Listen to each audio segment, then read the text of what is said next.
নমস্কার।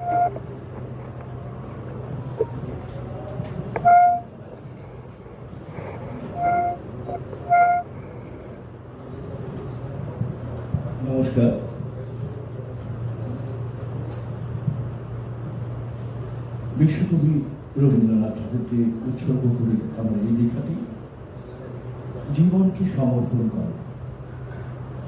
একটি গাছ শুধু গাছ নয়, মজুরু হয়ে দাঁড়িয়ে আছে সময়ের কাছে। বলি লেখার মতন অসংখ্য ঝুড়ি নেমেছে তার মুখমণ্ডলে। সহস্র বছরের এক প্রাচীন বর্ণবৃক্ষ, শিকড়ের হদিশ করি মাটি খুঁড়ে খুঁড়ে এ যেমন অভিজ্ঞ এক ত্রিকালদর্শী। কত যুগ যুগান্তরে আমাদের দৈনন্দিন অদৃশ্য ছবি। কবে হবে এর অবসাদ? অপবাদ আর কালিমা মুছামুছি এসে অপেক্ষায় ঘুচিয়ে দেয় ক্লান্তির জীবন। সরসজ্জা আজও পাকা ভীষ্ম তোমার, আমাদের পাপ নয়, অভিশাপ সেও নয়, আরো এক মজ্জাগত নিদারুণ বিষ আকুণ্ঠ পান করে নীলকণ্ঠ পাখি। ঠোঁট থেকে উৎপীড়ন অঙ্কুরিত চারা একদিন শাখা প্রশাখা মেলে ধরে, তারপর চাল রৌদ্র মেখে দাঁড়িয়ে যায় বুড়ো বট চড়কের মাঠে। সূর্যের সীমাহীন নিবিড় সে ডালে প্রতিদিন পুষে রাখে আয়ুষ্মান বীজ। অনাবিল বাঁচার আশ্রয় দেয়, এভাবেই বারে বারে উজ্জীবিত করে। পুরুয়া হয় গাঢ় এক সবুজ পাতার মতন, চিরায়ত আমাদের ভরসা জোগায়।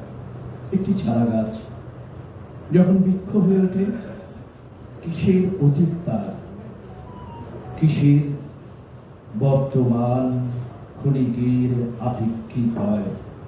ভবিষ্যতের ঠিকানাও কোথা লেখা নেই।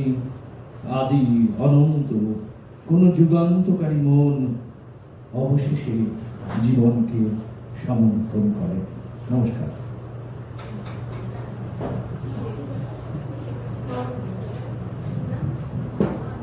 ধন্যবাদ হরিশঙ্কর কুণ্ডু। আসলে যা চাই তা পাই না, রবীন্দ্রনাথই লিখে গেছেন। তো আমি একটা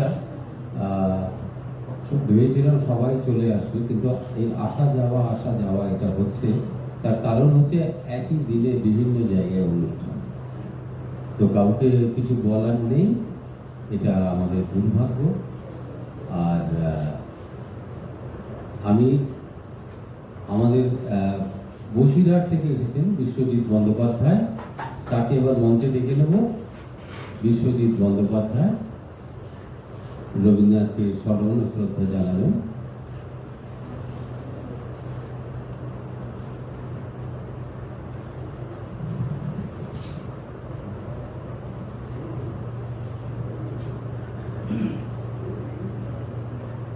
কবির প্রতি গভীর শ্রদ্ধা এবং কাব্য অনুরাগী, সাহিত্য অনুরাগী যারা আছেন, সৃজন মনন সংবেদনশীল মানসিক সম্পন্ন ব্যক্তিত্বদের প্রণাম, ভালোবাসা।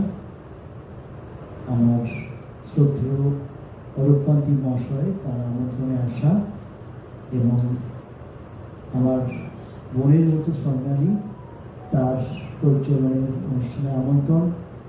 শ্রদ্ধেয়া শিক্ষয়িত্রী ডক্টর ভারতী বন্দ্যোপাধ্যায়, গবেষক, রবীন্দ্র গবেষক, তাকে শ্রদ্ধা। আর মঞ্চে কমলবাবুর মতো এত শ্রদ্ধাশীল কবি আমাদের, তাকেও অনেক প্রণাম। তো রবীন্দ্রনাথের যে কবিতা আমি করব খুবই প্রাসঙ্গিক। ভগবান তুমি যুগে যুগে দূত পাঠাইছ বারে বারে দয়াহীন সংসারে। তারা বলে গেল ক্ষমা করো সবে, ভুলে গেল ভালোবাসো, অন্তর হতে বিদ্বেষ বিষ নাশ। বরণীয় তারা স্মরণ তারা, তবু বাহির দ্বারে আজ দুর্দিনে ফিরানো তাদের ব্যর্থ নমস্কারে। আমি যে দেখেছি গোপন হিংসা কপট রাত্রি ছায়ে হেরেছে নিঃস্ব ভাই। আমি যে দেখেছি প্রতিকারহীন শক্তের অপরাধে বিচারের বাণী নীরবে নিভৃতে কাঁদে। আমি যে দেখিনু তরুণ বালক উন্মাদ হয়ে ছুটে কি যন্ত্রণায় মরেছে পাথরে নিষ্ফল মাথা ফুটে। কণ্ঠ আমার রুদ্ধ আজকে বাসি সঙ্গীত হারা, অমাবস্যার কারা লুপ্ত করেছ আমার ভুবন দুঃস্বপনের তলে। তাই তো তোমায় সুধাই অশ্রু জলে, যাহারা তোমায় বিষাইছে বায়ু নিভাইছে তব আলো। তুমি কি তাহাদের করিয়াছ, তুমি কি বেসেছ ভালো? তুমি কি তাহাদের ক্ষমা করিয়াছ, তুমি কি বেসেছ ভালো? নমস্কার, আমাদের সমুদ্র বার্তা মাসিক সাহিত্য পত্রিকা আগামী জুনে প্রকাশ হবে। এই অনুষ্ঠানটা ওখানে কভার করব। এই সাহিত্য পত্রিকায় আপনারাও লেখা দেবেন। আশা করি আমরা সবাই একসঙ্গে মিলে এই সুন্দর অনুষ্ঠান করব। ধন্যবাদ।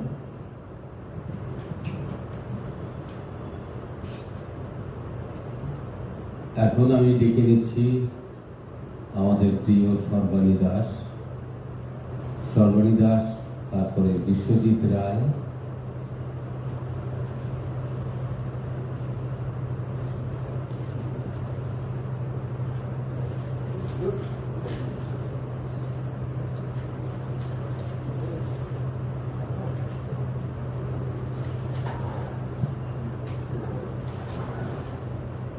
এবারে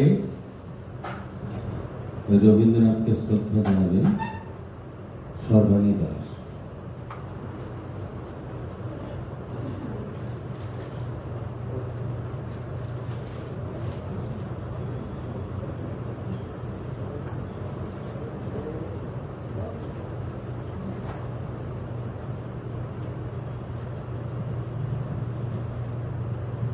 নমস্কার। 25শে বৈশাখ, তখন আমি বাবার পাশে ঘুমিয়েছিলাম। আমাকে কেউ ডাকেনি। তখন খুব জ্বর হয়, মাথায় জলের ধারা দিতে দিতে মা গাইছিল একানো গানের তৈরি। মা কি করে জানতো? আমি তো তখন ছোট, আমি তো তখন ঘুমি। দুপুরেই বাবা পাশ ফিরতে ফিরতে চলে গেল। শুধু ঠোঁট নেড়ে বলেছিল, আগুনে পরশ মন। আমার বাবা কেজিবি ছিল, আমার বাবা সিপিআই ছিল। ঘাট কাজের পর গীতবিতানের প্রথম খণ্ডে উপর হয়ে করি। 94 পৃষ্ঠার 212 নম্বর গানটা নেই। উঠোনে তখন অনেক লোক, থই থই করছে লোক ঘরে ও বারান্দায়। যাত্রা শুরুর মুহূর্তে শিশির জেঠু বলেছিলেন, হরিধ্বনি দিও না কেউ। তবে কি মা, তবে কি মা? মা তখন ওই 94 পৃষ্ঠার 212 নম্বর গানটা আগুনের পরশমণি বাবার ঠান্ডা হাতের মধ্যে রেখে দিতে দিতে বলেছিলেন, আমার তো কোনো ঠাকুর নেই, তুমি ওকে দেখো রবি ঠাকুর। রূপক চক্রবর্তীর লেখা কবিতাটি পাঠ করব। নমস্কার। তিনি তাদের ঠাকুর। আমরা রবীন্দ্রনাথকে কোন পর্যায়ে নিয়ে গেছি? ঠাকুর, রক্ত মাংসের মানুষ ঠাকুর হয়ে যায়। এবং রবীন্দ্রনাথ আমাদের চিন্তায়, চেতনায়, ঘুমে, জাগরণে সবসময় তাকে পাই। সেই জন্যে আজকে এই মৃত্যুর পরে দীর্ঘ বেঁচে আছে। তো আমি বিশ্বজিৎ রায়কে মঞ্চে আসতে বলছি। কেন তুমি না পড়লে তোমাকে দেখলেই তো তোমার চোখ দুটো আমার বদলাচ্ছে, ঠিক তোমার মুখ বসানো। কিন্তু একবার এসো, একটু কথা বলো। ভালো ভালো তো লাগবে। অরূপ যেখানে আছে ভালো লাগবে না, কমলদা আছে ভালো লাগবে না, ভালো লাগবে। আমি তো অনর্গল বলতে পারি, কোনো অসুবিধা নেই।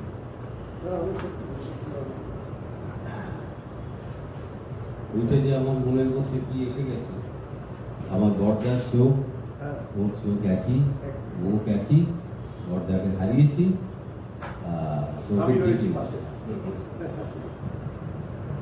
আচ্ছা,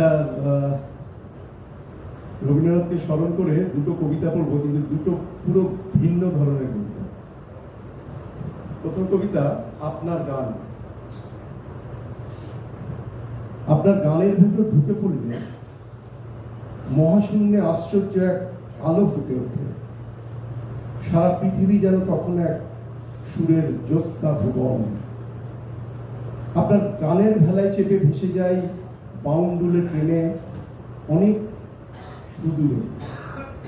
ট্রেনের জানলা দিয়ে দেখি প্রকৃতির অসামান্য চিত্রায়ন। প্রতি মুহূর্তে বদলে যায় ছবি, বদলে যায় রং। শুধু ছবির ভেতর জেগে থাকে মায়াময় একটা মুখ আর জীবন প্রদীপ জ্বালিয়ে রাখা আপনার সরায়ন।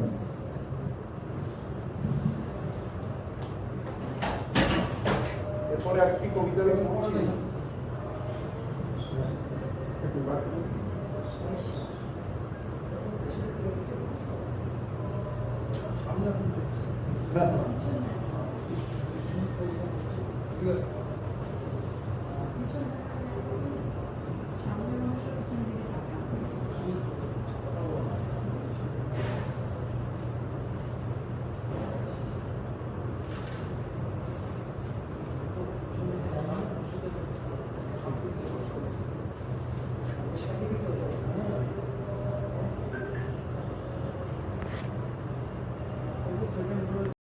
একদম আমি আগে যে কবিতা পড়লাম পুরো তার বিপরীত। কেন পড়ছি পড়লেই বুঝতে পারবেন। প্রতিটা জন্মদিনে আপনার মৃত্যু দিনগুলি প্রত্যক্ষ করি। হে রবীন্দ্রনাথ, আমাকে ক্ষমা করবেন। সেই 52তে ঢাকার রাজপথে আপনার মৃত্যু দেখেছি রফিক জব্বারদের সঙ্গে। 61তে গুলিবিদ্ধ আপনাকে দেখেছি শিলচর স্টেশনে কমলা মায়ের পাশে। 70-এর দশকে সাদা পায়জামা পাঞ্জাবি পরা একমুখ দাড়ির যুবক গুলিবিদ্ধ আপনাকে দেখেছি উপুর হয়ে পড়ে থাকতে ভোরের ময়দানে। মরিচছাপি থেকে ভেসে আসা লাশের জঙ্গলে আপনাকে দেখেছি রক্তাক্ত নোনা জলে। আপনার নৃশংস মৃত্যু দেখেছি রাজাকারদের ধারালো অস্ত্রের আঘাতে। 80-র দশকে রক্ত ভেজা আপনাকে পড়ে থাকতে দেখেছি সাইবাড়ির দাওয়ায়। অসহায় আপনাকে দাও দাও পড়ে যেতে দেখেছি বিজন সেতুর আকাশের নিচে। মাথা গুঁজে পড়ে থাকতে দেখেছি শোকস্তব্ধ জেহেনাবাদে। আপনি হয়তো বিশ্বাস করবেন না ঠাকুর, আপনার এই মৃত্যুগুলি সব প্রত্যক্ষ করেছি পৃথিবীতে বড় হতে হতে। 93-এর 21শে জুলাই রাইফেলের গুলিতে এফোর ওপর আপনার দেহ পড়ে থাকতে দেখেছি কলকাতার রাস্তায়। দেখেছি নতুন 93-এর 21শে জুলাই, একটু কথাটা কম বললে ভালো হয়, কারণ কনসেন্ট্রেট করতে পারছি না।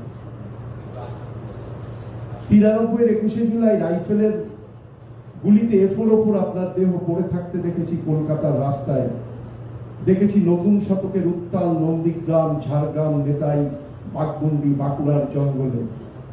এই সেদিনও আপনার ভয়াল মৃত্যু দেখেছি কুচবিহার, দেগঙ্গা, শালবনী, কাকদ্বীপ, বসিরহাট, মুর্শিদাবাদে। নদী চরে, ক্ষেত খামারে, পোড়া খড়ের গাদায়। এই নতুন 25শে বৈশাখেও আপনার অসহায় অবিবেচক মৃত্যুগুলি দেখেছি গ্রামগঞ্জ শহরের হিংস্র বারুদে, ঘরে বাইরে, যুদ্ধময় হাসপাতালে।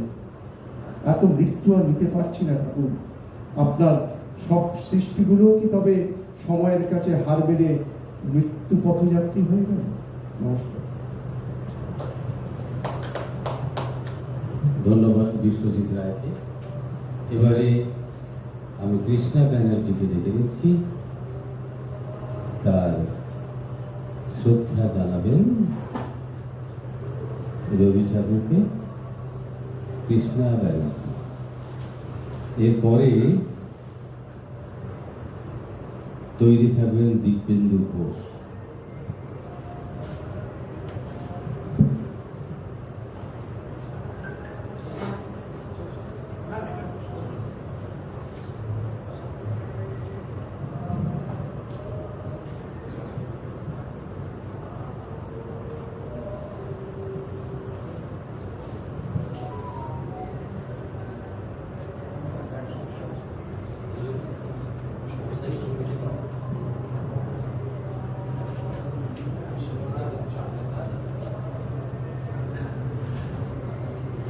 নমস্কার, শুভ সন্ধ্যা। প্রজ্বলন সাংস্কৃতিক সংস্থাকে জানাই আমার আন্তরিক অভিনন্দন, শ্রদ্ধা। অরূপদা এবং ভারতীদি সকলের জন্য রইল আমার আন্তরিক শ্রদ্ধা। আর যারা সৃজনশীল এসছেন মানুষ, তাদের জন্য আমার আন্তরিক অভিনন্দন। আমার চেতনার রঙে পান্না হলো সবুজ, চলে উঠল রাঙা হয়ে। আমি চোখ মেললাম আকাশে, জ্বলে উঠল আলো পূবে পশ্চিমে। গোলাপের দিকে চেয়ে বলল, সুন্দর সুন্দর হলো সে। তুমি বলবে এ যে তত্ত্ব কথা, এ কবির বাণী নয়। আমি বলবো এ সত্য, তাই এ কাব্য, এ আমার অহংকার। অহংকার সমস্ত মানুষের হয়ে বিশ্বকর্মার বিশ্বশিল্প। তত্ত্বজ্ঞানী জপ করছেন নিঃশ্বাসে প্রশ্বাসে, না না না, না পান্না, না চুনি, না আলো, না গোলাপ, না আমি, না তুমি।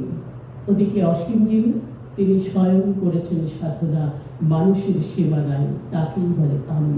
সেই আমির গহনে আলো আধারের ঘটল সঙ্গম, দেখা দিল রূপ, জেগে উঠল রস। না কখনো ফুটে ওঠে হলো হাম, মায়ার মন্ত্রে, রেখায়, রঙে, সুখে দুঃখে। একে বলো না তত্ত্ব, আমার মন হয়েছে পুলকিত। বিশ্ব আমির রচনার আসরে হাতে নিয়ে তুলি, পাত্রে নিয়ে রং। পণ্ডিত বলছেন বুড়ো চন্দ্রটা নিষ্ঠুর চতুর হাসি তার। মৃত্যুদূতের মতো গুঁড়ি মেরে আসছে সে পৃথিবীর পাঁজরের কাছে। একদিন দেবে চরম টান তার সাগরের পর্বতে। মর্ত লোকের মহাকালে নূতন খাতায় পাতা জুড়ে নামবে একটা শূন্য। গিলে ফেলবে দিনরাতের জমা খরচ, মানুষের কীর্তি হারাবে অমরতার ভান। তার ইতিহাসে লেপে দেবে অনন্ত রাত্রির কালি। মানুষের যাবার দিনের মন বিশ্ব থেকে ছিনিয়ে নেবে রস, ছাড়িয়ে নেবে রং। শক্তির কম্পন চলবে আকাশে আকাশে, জ্বলবে না কোথাও আলো। বিনাহীন সবাই যন্ত্রীরা আঙুল নাচবে, বাজবে না সুর। সেদিন কবিত্বহীন বিধাতা একা রবেন বসে নীলিমাহীন আকাশে, ব্যক্তিত্ব হারা অস্তিত্বের গরিব তত্ত্ব নিয়ে। তখন দূরে দূরান্তে অনন্ত অসংখ্য লোকে লোকান্তরে এ বাণী ধ্বনিত হবে না কোনোখানি, তুমি সুন্দর, আমি ভালোবাসি। বিধানে কি আবার বসবেন সাধনা করতে, যুগ যুগান্তর ধরে? প্রলয় সন্ধ্যায় জপ করবেন, কথা কম কথা কম, বলবেন বলো তুমি সুন্দর, বলবেন বলো আমি ভালোবাসি। ধন্যবাদ কৃষ্ণা ব্যানার্জিকে। আর এবারে রেখে নিচ্ছি আমি দিব্যেন্দু ঘোষ। দিব্যেন্দু ঘোষ চলে আসবেন। আর তারপরে রেখে নেব তিনজনকে, রমেশ কর্মকার, পিকু, অদ্রিজা এবং মিলি। এদেরকে আর পরে রেখে নেব। আর দিব্যেন্দু ঘোষ, আমি তার সঙ্গে ঠিক পরিচয় না হলেও তার একটা তথ্যচিত্র আমি দেখেছি। খুব ভালো সাংবাদিক এবং এই চিত্রবাণীর ওপরে ও একটা সুন্দর তথ্যচিত্র তৈরি করেছে, যেটি আমার সংগ্রহে আছে। আমি সেই সূত্রে তাকে চিনি। দিব্যেন্দু ঘোষ।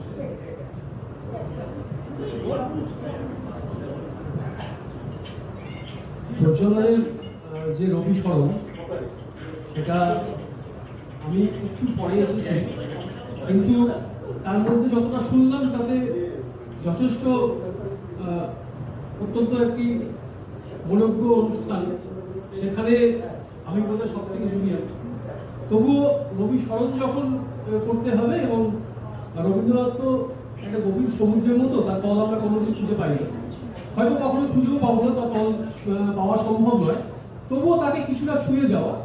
তো আমি সম্প্রতি একটি প্রবন্ধ লিখেছিলাম, এবং সেটা শান্তিনিকেতন এবং রবীন্দ্রনাথ, তাকে কিছুটা ছুঁয়ে যাওয়ার চেষ্টা। তো সেখান থেকে খুব ছোট্ট একটা অংশ আমি একটু পাঠ করি।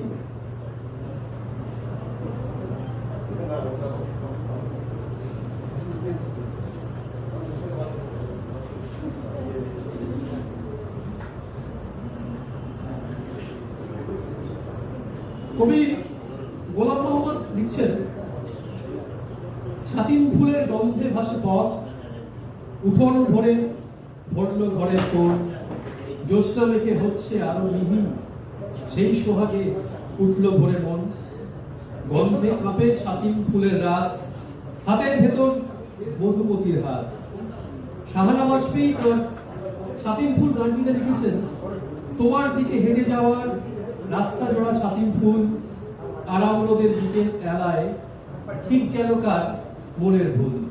ছাতিম ফুলের গন্ধে মাতাল যে রাস্তাটা, তার বাঁকে তারার টিপে সন্ধে আকাশ খুব নীরবে হাত রাখে। রবি কবির হৃদয়ে ছাতিম যে কতটা গুরুত্বের সঙ্গে বিছিয়ে রয়েছে তা বলার অপেক্ষা রাখে না। বিশ্বভারতী সেই ছাতিম তলা, আর তার পাশেই পুরনো ঘরটা।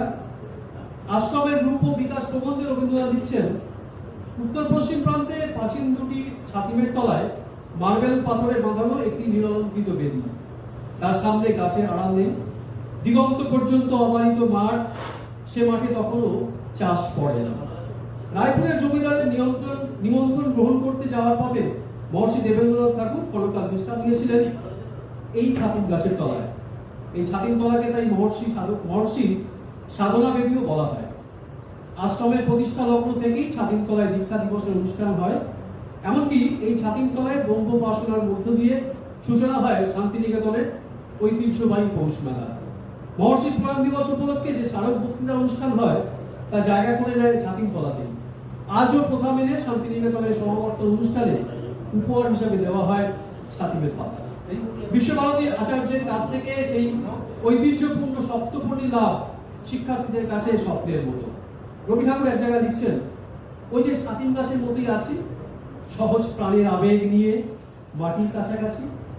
ওর যেমন এই পাতার কাঁপন, যেমন শ্যামলতা, তেমনি জাগে ছন্দে আমার আজকের দিনের সামান্য এই কথা। আবার গল্পগুচ্ছের ঘাটের কথা গল্পে তিনি লিখছেন, ছাতিম গাছের শাখায় বাদুড় চুলিতেছে, মন্দিরের চূড়ায় বসিয়া পেচক কাঁদিয়া উঠিতেছে, লোকালয়ের কাছে শ্রীগালের উচ্চ চিৎকার ধ্বনি উঠিল ও থামিয়া গেল।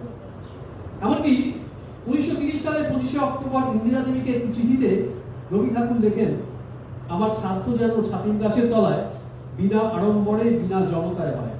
শান্তিনিকেতনের শালবনের মধ্যে আমার স্মরণের সভা বর্বরিত হবে, মঞ্জরিত হবে, যেখানে যেখানে আমার ভালোবাসা আছে সেইখানেই আমার নাম থাকবে। প্রকৃতির সঙ্গে সহজাত আত্মিক সম্বন্ধ টের পেতেন রবীন্দ্রনাথ। মনু বিজয়ের কেতানুরাও শুনবে এ প্রবল প্রাণ, এই গানের মধ্য দিয়ে রুক্ষ ভূমিতে প্রাণের সঞ্চার করতে বলেছেন রবীন্দ্রনাথ। যেমন তিনি বলাই গল্পে লিখছেন, ওর সবচেয়ে বিপদের দিন যেদিন ঘাসিয়ারা ঘাস কাটতে আসে, কেননা ঘাসের ভিতরে ভিতরে ও প্রত্যহ দেখে এতটুকু লতা, বেগনি হলদে নামহারা ফুল, অতি ছোট ছোট, মাঝে মাঝে কণ্টিকারী গাছ, তার নীল নীল ফুলের বুকের মাঝখানটিতে ছোট্ট একটুখানি সোনার ফোঁটা, বেড়ার কাছে কাছে কোথাও বা কালমেঘের লতা, কোথাও অনন্ত মূল, পাখিতে খাওয়া নীল ফলের বেশি পড়ে ছোট ছোট চারা বেরিয়েছে। কি সুন্দর তার পাতা, সমস্তই নিষ্ঠুর নির্মি দিয়ে নিড়িয়ে ফেলা হয়। তারা বাগানের শৌখিন গাছ নয়, তাদের নারীর শোনবার কেউ নেই। নমস্কার।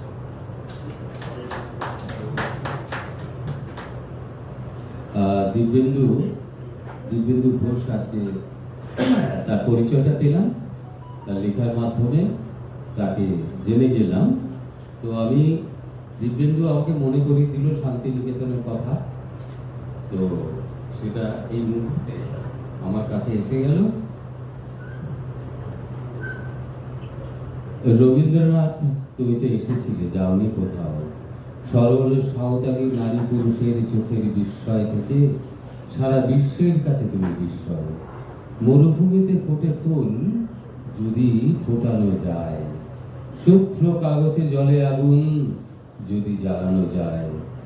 এ অরূপ তুমি প্রকৃতি হলে, এ অরূপ তুমি সঙ্গীত হলে, এ অরূপ তুমি প্রাজ্ঞ বৃক্ষ হলে, এ অরূপ তুমি ঈশ্বর হলে। তোমার অদৃশ্য স্পর্শে আমাদের মানুষ করে দাও। রবীন্দ্র লেখায় আমরা কিছুটা মানুষও হয়ে যাই। তো কমলদাকে আমি অনেকক্ষণ বসিয়ে রেখেছি। আমি এদের তিনজনের নিবেদনের আগে আমি কমলদাকে বলবো, আসলে কমলদার খিদেও লেগেছে, এখানে আমি কষ্ট দিচ্ছি, বসিয়ে রেখেছি। অবশ্য আমি তো কমলদার সঙ্গে আজকে 50 বছরের উপর আছি, তো এখন তো বয়স হয়েছে, সেই জন্য আমি কমলদার কাছে যাব। কমলদাকে পড়িয়ে কেউ নিয়ে যাবেন, সঙ্গে করে একটু খাইয়ে দিয়ে আসবেন। কবি কমল দে শিকদার আজকে সভাপতি, এবং আমরা গর্বিত এই প্রজ্বলনের সভায় তাকে পেয়ে।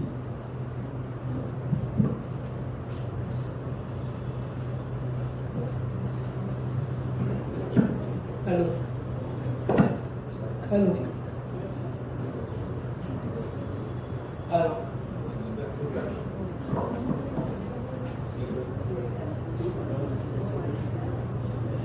আজকাল আনন্দবাজার পত্রিকাতে বিজ্ঞাপন দিয়েও সভাপতি পদে কোনো লোক পাওয়া যাচ্ছে না। অনেক চেষ্টা করে কোনো কোনো প্রান্তে দু একটি ঘাটের মরা এখনো বেঁচে আছে,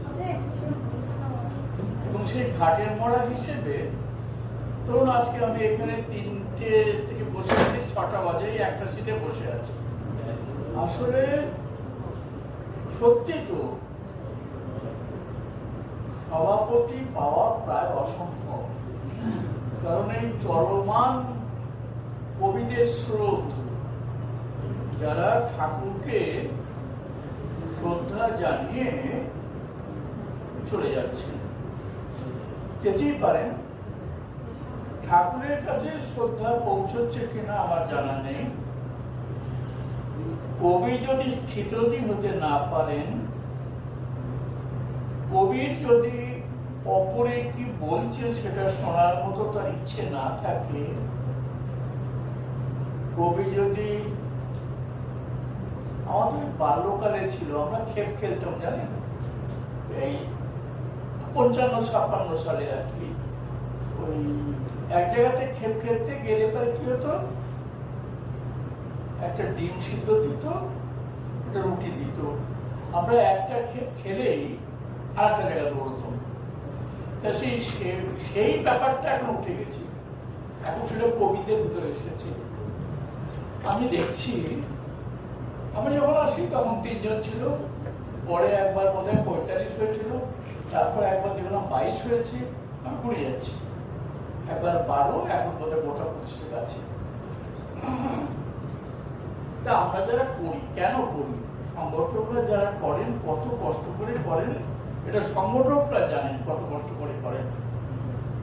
এই টাকা জোগাড় করা, ফল জোগাড় করা, এবং এইসব করে আপনাদের কাছে নিমন্ত্রণ পত্র পাঠানোর পরে জনে জনে অনুরোধ করে আনা। আপনারা কি করবেন, এসে আমাদের উদ্ধার করুন। আসলে সংগঠকদের কবিরা উদ্ধার করেন, তবে কবিদের তো আমি এখানে অন্তত আমি দেখেছি 30 জনকে, আমি তাদের অনেককেই চিনি। তারা যেহেতু ব্যস্ততম কবি, এসেই কি করে তারটা আগে হবে করে তিনি, আমার কাজ আছে, মানে এইসব কবিদের কিন্তু কাজ খুব থাকে, যখন যেখানে অনুষ্ঠান থাকে সেদিন কাজটা একটু বেশি পড়ে যায়, আমি তো জানি। কিন্তু যারা অপুরের লেখাটি শুনলেন না, শুধু নিজের লেখাতেই তিনি বলে চলে গেলেন। তাহলে তার কবিরা তো খুব একটা পড়াশোনা করে না, হয়তো কেউ কেউ করেন, একজন দুজনের কথা থাকে, কেউ কেউ করেন, কিন্তু বেশিরভাগই পড়াশোনা করেন না। তারা কি করেন? তারা কবিতা লেখেন। কিভাবে লেখেন? কারোটা শোনেন না, পড়াশোনাও করেন না, কিন্তু তারা কবিতাটা লিখেন। দুর্ভাগ্যজনকভাবে বলতে হচ্ছে, ধরুন প্রায় 70 বছর কবিতার সঙ্গে আছি, প্রায়। আমি সুনীল শক্তি নীরেন থেকে আরম্ভ করে, সমরেশ বসু থেকে আরম্ভ করে, সাগময় ঘোষ, শীর্ষেন্দুদা অবশ্য এখনো বেঁচে আছেন, আমি এদের দেখেছি। আমি নির্দিষ্ট মনে এদের কথা শুনেছি। আমাদের সময় না, আমরা তো বাতিল হয়ে গেছি, আমাদের সময় না একটু শোনার ব্যাপারটা ছিল। আরেকজন কি বলছেন একটু শুনি না, বিশেষ করে আমার সিনিয়র, আবার শেষ করে সিনিয়ররাও আবার জুনিয়রদের দেখতেন। আমাকে সুনীল গাঙ্গুলি যত দেখেছে, বৌদ্ধদেব যত দেখেছে, বাদল বসু যত দেখেছে, নিরঞ্জন চক্রবর্তী যত দেখেছেন, তখন দেখত। আপনারা ভাবতে পারেন, আমার পঞ্চম বই বেরিয়েছে, আমি দেখছি ইংল্যান্ডকে চিঠি পাচ্ছি, রাশিয়াকে চিঠি পাচ্ছি, কানাডাকে চিঠি পাচ্ছি। ভাবতে পারেন পঞ্চম বই কেউ না, কি হলো, কি করে হলো ব্যাপারটা? আমি দৌড়াদৌড়ি করছি, এটা তো সম্ভব নয়, আমাদের খুব চেনে না। শুনলাম বুদ্ধদেব গুহ প্রমা পত্রিকার কাছ থেকে বলেছে, কমলের নাকি একটা বই বেরিয়েছে, এটা একটু 35% দেবে। পুরুষ বলল 35 না, 33-তে দেবো। তো উনি সেই 33%-এ 50টা বই কিনেছেন। কিনে সারা ওনার জানাশোনা, একটু জানাশোনা বেশি ছিল, তা উনি সেগুলো বিভিন্ন জায়গায় নিজের পয়সা খরচা করে পাঠিয়েছেন। বলছেন একটি ছেলে লিখছে, একটু পড়ো। আগের দিনের কবিরা এটা করতেন, এখনকার সিনিয়র এটা কবিরা এটা করেন কিনা আমি জানি না। আমার কিন্তু মনে হয় যে আগে আমাদের যারা টেনে তুলে ছিল, এখন কোন সিনিয়র কবি কাউকে টেনে তোলে কিনা আমি জানি না। অতএব আমাদের যেটা ধারা হওয়ার কথা ছিল সেটা হচ্ছে না। আমাদের বসন্তে কবিতা পাঠ হতো, জানেন তো? এখন বসন্ত উঠে গেছে, অবশ্য কবিতা পাঠ হচ্ছে। আপনারা, আমি বলছি যে বইমেলায় কবিতা পাঠ হচ্ছে, তখন এত পাকা বইমেলা হয়নি, ওই টিনের দেওয়াল টোয়াল দিয়ে হচ্ছে। কবিরা কবিতা পাঠ করছেন, সেইখানে শ্রোতা, সেখানে হয়তো ধরবে হয়তো 2000, সেখানে হয়তো 3000 ঢুকে গেছে, টিনের দরজাটা ভেঙে গেছে। সেই শ্রোতা আজ কোথায় গেল? তাহলে এই যে শ্রোতা যদি সরে যেয়ে থাকে, দায় কার? আমার না শ্রোতা? এটা কিন্তু আমাদের ভাবতে হবে। আপনি যে কবিতাটা লিখছেন সেটা এখন দেখুন চাঁদে পৌঁছে গেছে মানুষজন, এখন কপালে টিপ দেওয়া হয় না, চাঁদে হাঁটছে। তাহলে আপনাকে কবিতাটাকে সেইভাবে করতে হবে যাতে মানুষের কাছে পৌঁছয়, সেটা আপনাকে ভাবতে হবে। সেভাবে ভাবছেন কিনা, কখন ভাববেন? আপনি তো ক্ষেত খেলছেন, আজকে 3 জায়গায় আপনার অনুষ্ঠান আছে, 3 জায়গায় অনুষ্ঠান মানে এত বড় কবি। আমি এমন বড় কবি কিন্তু এই 87 বছর বয়সে আমি দেখেছি। আমি সুনীল দাকে দেখেছি, নীরেন দাকে দেখেছি, এবং শক্তি চট্টোপাধ্যায়ের মতো ওই রকম দুর্দান্ত কবিকে দেখেছি। তারাও কিন্তু খেপ খেলতেন না, বিশ্বাস করুন, তারাও খেপ খেলতেন না। আমরা খেপ খেলছি। তখন একটা অনুষ্ঠানও হতো না, তখন একটা অনুষ্ঠান হতো না। কিন্তু আমরা এই খেপ খেলে আজকে অরূপ পান্তি, ভারতী বা সোনালী বলে নেই এখন এখানে, আচ্ছা যাই হোক, এরা যে এইটা এত কষ্ট করে এটা করছেন বা করলেন, বাংলা সাহিত্যের কতখানি উপকার হলো, রবীন্দ্রনাথের কাছে কতখানি শ্রদ্ধা যে পৌঁছালো।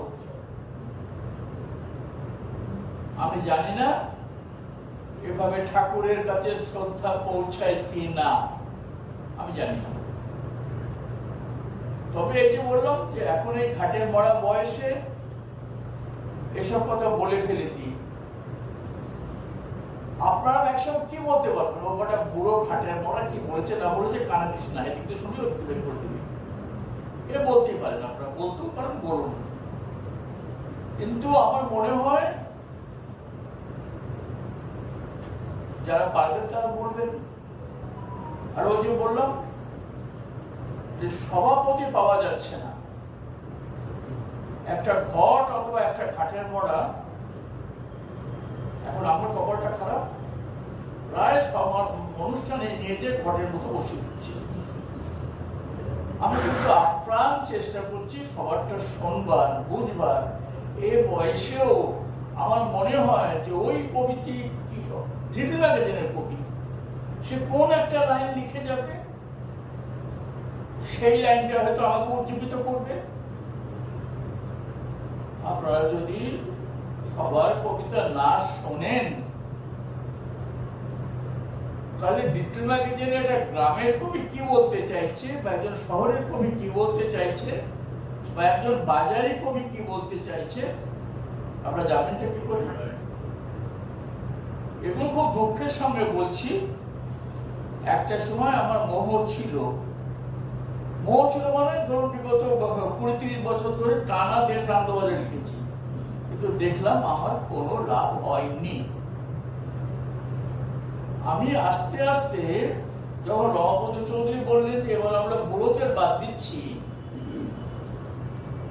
আমাকে কাকে আঁকড়ে ধরলাম? লিটল ম্যাগাজিনকে। লিটল ম্যাগাজিন আমার কাছে আমার ঈশ্বর। তাই লিটল ম্যাগাজিনকে যে আমাদের বাঁচিয়ে রাখবে, সেই লিটল ম্যাগাজিন অনুষ্ঠানগুলোকেও তো বাঁচিয়ে রাখতে হবে। তা আপনারা তো আসবেন চলে যাবেন, আসবেন চলে যাবেন, আসবেন চলে যাবেন, কি করে এই লিটল ম্যাগাজিনগুলোকে বাঁচবে কি করে? আর যারা কর্মকর্তা যারা করছেন, তারা কেন করছেন তারাই জানেন। কারণ আমিও 2-1টা অনুষ্ঠান করে থাকি, সবাই বলে কমলা যাচ্ছে, খুব ইম্পর্টেন্ট কাজ আছে, সবাই ইম্পর্টেন্ট কাজ আছে, কবিতা পাঠাচ্ছি। তারা কেমন লেখেন, কি লেখেন এই ব্যাপারে আমি বলবো না। শুধু এই যে চলমান কবিদের জগৎ, এই যে বিদ্যজন কবিদের জগৎ, এই যে খেপ খেলা কবিদের জগৎ, এক একজনের 3টা করে অনুষ্ঠান পাঠ দিয়ে এই অনুষ্ঠান শেষ করে ওই অনুষ্ঠান যাচ্ছি। এই যে মহাকবি যারা জন্মিয়েছেন, এই মহাকবি, আমি আপনাদের বুঝে বলছি, এই খেপ খেলা কবি, খেপ খেলা আবৃত্তিকার আমাদের সময় ছিল না। খেপ খেলতে দেখি না, নীরেন্দাকে খেপ খেলতে দেখি। এখন শিশুরা বেঁচে এখনো খেপ খেলেন না, আমরা খেলছি। তাই মহান কবিদের এই 87 বছরের একটা বৃদ্ধ পাগল বলছে যে আপনারা যে খেপটা খেলছেন, কোনদিন নিজের মুখোমুখি আয়নায় দাঁড়াবেন তো, একটা জীবনে কি করলেন, কতখানি সাহিত্যের জন্য করলেন। 10টা পত্রিকা লিখেছেন, কি লিখেছেন? নিজের লেখাটাকে নিজেও 3 মাস পরে পড়ে দেখেছেন যে কি লিখলাম? জানি না, এগুলো আমি জানি না।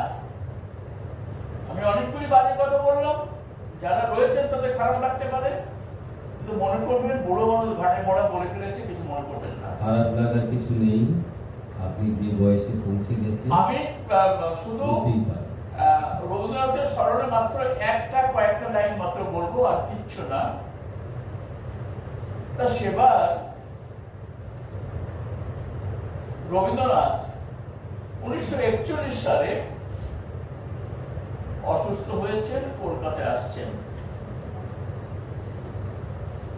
সেবার বিনোদ কোঠারি বলে একটি ছেলে তিনি মহারাষ্ট্র থেকে এসেছেন। এসে রবীন্দ্রনাথ যেদিন যাচ্ছেন তার আগের দিন উনি ছাত্রাবাসে এসেছেন। বিনোদ কোঠারির সঙ্গে 90 বছর বয়স, মানে আজ থেকে 10 বছর আগে তার 90 বছর ছিল। সৌভাগ্যবশত তার সঙ্গে আমার দেখা হয়েছিল রবীন্দ্র সদন অঞ্চলে। তা বিনোদ কোঠারি আমাকে হঠাৎ মহারাষ্ট্র থেকে এসেছেন, এখানে কিরকম কি রবীন্দ্র সাহিত্য কিরকম হচ্ছে দেখবার জন্য এসেছেন। উনি আমাকে দেখতে একটু বললেন, এই ঘটনাটা বললেন। আমি এই সময় গেছিলাম। বিনোদ কোঠারি কি করেছিল, একটা অদ্ভুত কাণ্ড করে বসেছিল। রবীন্দ্রনাথ ঠাকুর যাচ্ছেন, কেউ তো জানে না এটা তার শেষ যাত্রা, অন্তত বিনোদ কোঠারি জানতেন না। তিনি তার একটা কোডাক বক্স ক্যামেরা ছিল, সেটা নিয়ে ছুটে এসে তিনি তাদের ছবি তুলেছিলেন। অপূর্ব হাতে তোলা। কিন্তু এই যে রবীন্দ্রনাথ যাচ্ছেন, তার ওই যে জীর্ণ শরীর, জীর্ণ চেহারা, হাওয়াতে এই বাজানো কম্পিত দাঁড়িয়ে হাওয়ায় উঠছে, কেমন যেন চুপ হয়ে গেছেন। এই একটা ছবি আমি দেখতে পাই। এর কোনো পরিচয় কি? এটা আপনি শান্তিনিকেতনের আর্কাইভে দেননি, সেভাবে তো হওয়া হয়নি, ইমিডিয়েট দিন। এইটার পরিপ্রেক্ষিতে আমি ছোট্ট কয়েকটি লাইন বলে আমি শেষ করব। রবীন্দ্রনাথ যাচ্ছেন, 41 সালে আসছেন, সেলুন বুক করে যাওয়া হচ্ছে। কোনো, আপনারা জানেন, কোনো নার্সিংহোম, কোনো হসপিটালে তাকে রাখা হয়নি। তাকে জোড়াসাঁকোর বাড়িতে তার বারান্দার চারপাশে একটু ঘিরে দিয়ে অপারেশনটা করা হয়েছিল। কেন হসপিটালে যায়নি, কেন বড় জায়গায় যায়নি আমি জানি না, কেন ওখানে করা হয়েছে এটাও আমার কাছে আমার প্রশ্ন। নীলরত্ন সরকার এবং তাদের যে সিনিয়র যারা, তারা বলছে অপারেশন করা যাবে না, করলেই ঠাকুর মারা যাবেন। আর বিধান রায়ের মতো যারা যুবক, তারা বলছে ঠাকুর এমনিও মরবেন, অল্পও মরবেন, যদি তবু উনি যা কষ্ট পাচ্ছেন একটু যদি ইঙ্গিত দেওয়া যায় ঠাকুরকে। অপারেশনটা হয়েছে। প্রথম দিন একটু তার জ্ঞান ফিরেনি। দ্বিতীয় দিন আরো যেন কেমন বিপরীত চলে গেলেন। তারপরের দিন রানীচন্দ্র ঠাকুরের কাছে এলেন, খুব নাকের কাছে মুখ নিয়ে যে দেখলেন তিনি কেমন অজ্ঞানেন্দ্রী একই অবস্থায় রয়েছেন। তখন প্রতিমা দেবী এসে বললেন, বাবা মশাই, রবীন্দ্রনাথ যেন একটুখানি চোখ নড়ে উঠল। ওদের তখন একটু জ্ঞান ছিল। এই অবস্থাটা নিয়ে, রবীন্দ্রনাথের সেই অবস্থাটা নিয়ে আমার ভিতরে একটা উপলব্ধি হয়। একটি কবিতা কিনা জানি না, কয়েকটা লাইন লিখেছিলাম। তখন শেষ বিকেলের আলো অসুস্থ কবির শিওরে এসে বসেছে। কবি বললেন, ও বিকেল এসেছো যদি, আমাকে আকাশের কথা বলো। যে শিশু পাখি প্রথম মেরেছে ডানা, আমাকে তার কথা বলো। নীরে বসে থাকা সুখী সুখী মুখ ওর মায়ের কথাও বলো। নদীরা কেমন আছেন, নদীরা কেমন আছেন। পারঘাটা নৌকো, যেখানে নদী ও সাগর পরস্পরে শুয়ে থাকে, সেখানে যাব বলে পথে বেরিয়েছিলাম, কিন্তু পথ আমাকে মরিচিকা চেনালে। আমি বৃক্ষের কাছে গিয়ে বলি, বৃক্ষ ঠাকুর, ও বৃক্ষ ঠাকুর, আমার যে দুকলি গেছে, কি করি বলো তো। ঠাকুর বললেন, তাই আবার যাই নাকি, তুমি না কবি, কবির আবার ঘর বলে কিছু থাকে নাকি। তখন এক খেলনাওয়ালা তার একতারা বাজাতে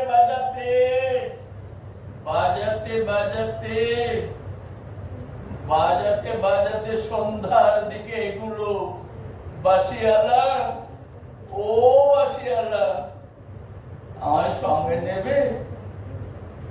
সে বললে, নিতে পারি, কি দাম দেবে বলো। কি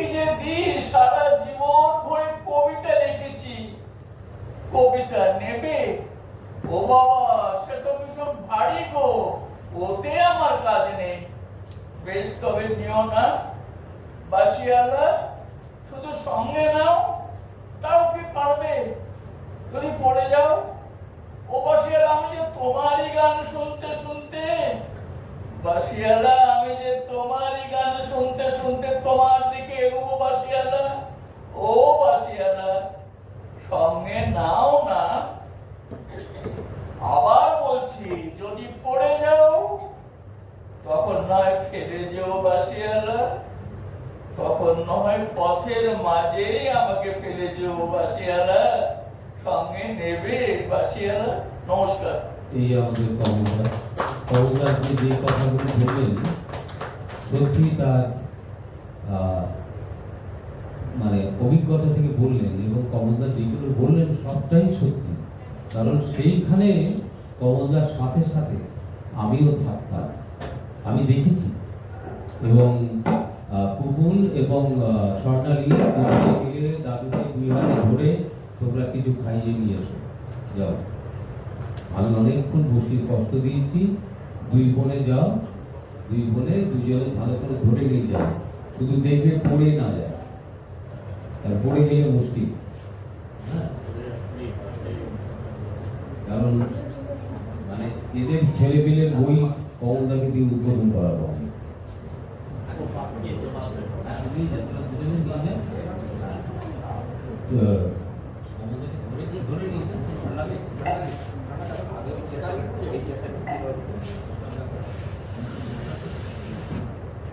এটা 2 বোনকে দায়িত্ব দিয়ে দিলাম, তোমরা দাদুকে নিয়ে যাবে, খাইলে ধুয়ে আবার এসির তলায় বসিয়ে দিবে। আগে আমার জন্য অনেক কষ্ট পাচ্ছে না। ধরে নিয়ে যা, ধরে নিয়ে যা। দুজন বিহারে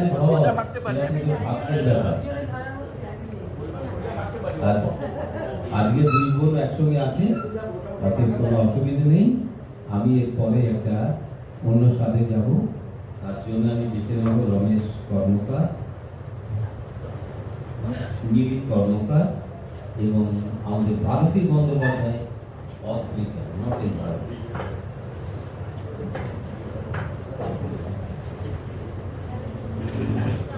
তিনজনকে তাদের পরিবেশনা, এবং এই পরিবেশনের পরে আমি কবিতা পাঠে দেখে নেব যেটুকি, তারপরে আছে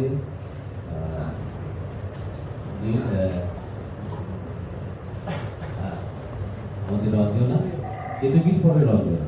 আরবি এখানে বসে এই বাকি যা আছে